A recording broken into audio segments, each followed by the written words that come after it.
With this video, I want to close the series about solar power. I hope you learned something, and I did learn something as well in the process of making these videos. So in the last video, I want to take a look at the real components of the solar system and how it is typically installed in a house. First, I want to draw a sketch of a typical house and show the basically component arrangement in the house installation.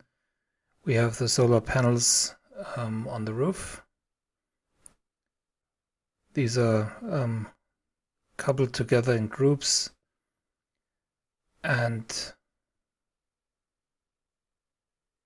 the cables are routed through a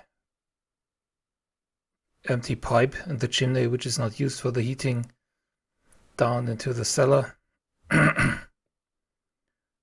and where it is connected to switch box, inverter, and the battery storage.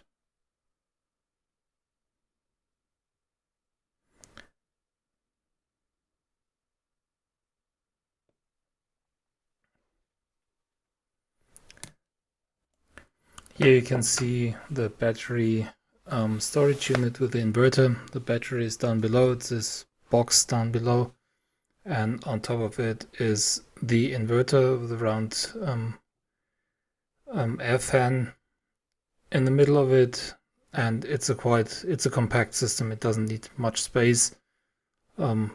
It's approximately half a square meter, or about.